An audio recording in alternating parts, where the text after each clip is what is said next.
Well, it's not just the national anthem anymore. Now liberals declaring war on the Pledge of Allegiance.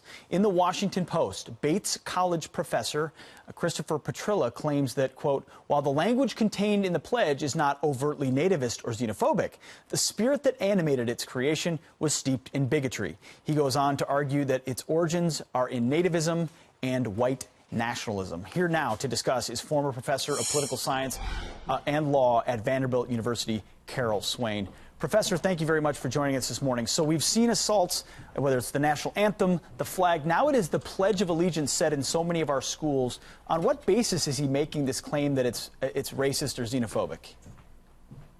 Well, I see it as part of an overall plan to destroy the symbols of our national identity, and ultimately it destabilizes the country and it strengthens the hands of our international enemies.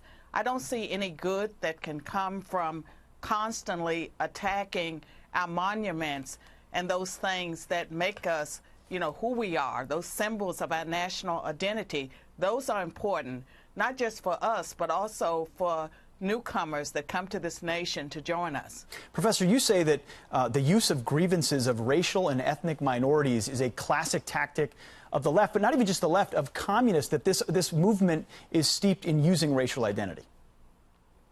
Yes, and if you go back to Cleon Skousen, he published a book in the late 1950s called The Naked Communists. There were 45, at that time, he called them current communist goals. They were read into the congressional record in 1963.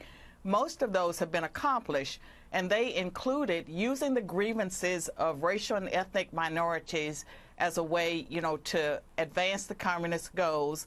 Also infiltrating our churches and discrediting the FBI, just so many of the things that have taken place. And so I would encourage anyone that wants to understand what's happening today in America to go to that book and find those 45 then current communist goals, read those, look at our nation, and let that judge whether or not Cleon Skousen was off base or was he on to something. Interesting book, The Naked Communist, you say.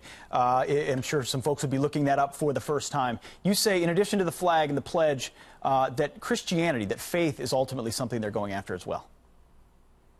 Yes, and I can remember many decades when, as a African American, I was being told that Christianity was the white man's religion.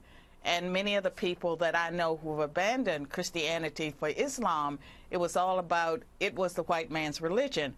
I think that we see attacks on Christianity from the Southern Poverty Law Center, who now, an organization that now targets mainstream organizations, Christian churches.